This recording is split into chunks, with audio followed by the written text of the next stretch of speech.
Our first chef in a shoestring of the new year has dreamed of being a chef her whole life. Well, Patti Jackson's dream came true and then some. As executive chef of I Trulli, she is now one of the top culinary artists in New York. And Patti is whipping up a fantastic Italian meal for us this morning. Patti, it's great to see you. Thanks for coming in. Great to see you too. It's good to be here. What is on the menu today? Today we're going to make a nice winter salad with some cauliflower and some fingerling potatoes. We're going to make chicken calabrese, a nice spicy little tomatoey warm you up dish. And then we're going to make some espresso granita with a little whipped cream. Okay. Coffee slushy. All right, what's first up today? Let's do the cauliflower salad. Okay. So I have some cauliflower here that we blanched off. You know, just dip it in water for a couple of minutes, and then brown it because I like a little caramelization on my cauliflower. Yeah, you put olive oil in there when you're browning a it? Little olive oil, okay. yeah. And then a little thyme because you know it's nice to have thyme on your side. That is true. Wow, very good. Very good. Yes. Today. Okay, you're just going to take that cauliflower and add the potatoes. These are fingerling potatoes, like these. Okay. You know, peel them and slice them into nice little rounds. You cook these as well? Yeah, these are cooked as well. And Right. so this is, you know, these are things that you could kind of prepare and have laying in the refrigerator or whatever, or you know, do in the last minute. Some finely chopped shallots just for a little punch. All right. Some black olives. These are Gaeta olives. It's a nice Italian salty olive. All right. And some endive. This is Belgian endive, but you can use regular green endive. Okay. This is nice because it's, you know, kind of wintry vegetables. And very simple too. It's super simple, and you know, they're things that, you know, sometimes in the winter a green salad just isn't all that practical or whatever. All right. It's got a lot of good What vegetables. kind of dressing in it? This is just lemon oil. It's olive oil with lemon juice. I really like it. It gives everything a bright flavor, picks everything up. So just pour that over. All right. Okay, and you can just put this in a little bottle and shake it up. You know? And then just kind of stir it up and serve together. it. Okay.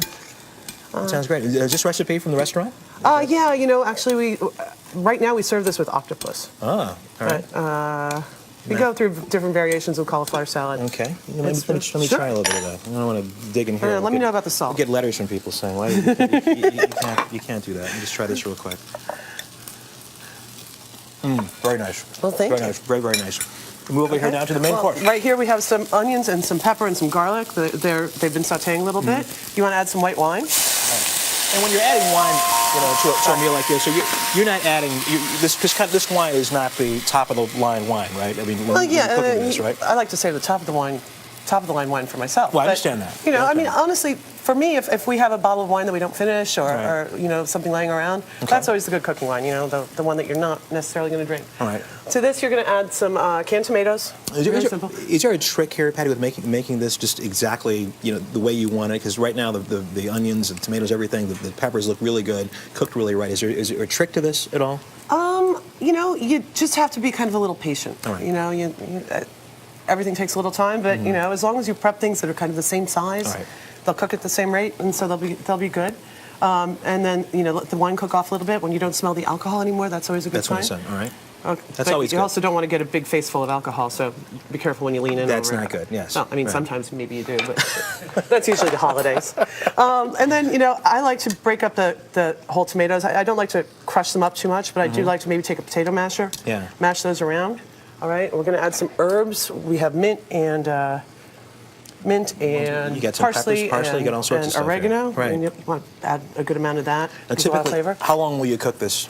Typically? Well, we cook this probably from this point on. I'll cook it about 20 minutes until it's kind of like this, you know, so you get a good thick sauce. Now, this is the spicy part. This is the spicy part. What are you adding here? These are calabrese peppers, little devils. They're super spicy. They're super delicious. If you're not into spicy food, you can forgo them. Right. But, you know, one or two isn't gonna kill you, so we'll put in 3 or 4. But all right. Okay. Little devils. That's the technical name for them. Yeah, Right. and they're just terrific. I mean, you cannot overestimate how delicious those things are. All right. So here we have the sauce as it's finished. Okay.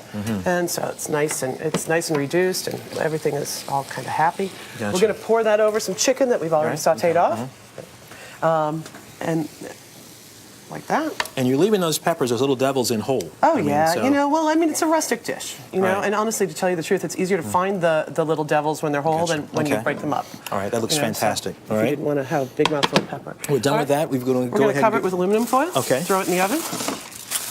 How long do we keep it in there? Again, I think it's about 20 minutes. Okay, let's do this. I'm going to put that in the oven in just a bit. 20 minutes for that, then it's done. Got a final product. We'll show it in just a bit. The espresso granita. Espresso granita. This is just some coffee frozen with some syrup, and you're going to scrape it like that. Oops. Dessert Rebecca time. Jarvis. Oh, you should Hello, go. hello. How are you? This looks fabulous. Thanks for making it for us. Patty's total, by the way, for all this, done with all this, is $38.52. And guess what? We have a feeling that she's... We have a winner. She's number one on our leaderboard. In fact, she's the only one on the board this year because it's the beginning of the year. I was proud to start it off. Last year's lowest total of $37.01 is still the one to beat. That's courtesy of Bill Telepan, who's still walking around New York celebrating his big victory. And it's time now for you to decide what's on the menu for next week. Okay, here are your choices. Okay. Beef chuck steak, if you want that, call *01. For sirloin tri-tip, call *02. And remember, don't text, you just have to dial. And for London broil, simply call *03. Standard data and message rates apply. All right, so here's the deal. Yeah. On the early show, we eat and then we work it off. Okay, well, I can grab some chicken out of the oven. You'll grab grab some the chicken second. out of the oven. We're going to have it in a break. Thank you for coming Also, in. for the Yeah, recipes from this morning, just go to our website, cbsnews.com.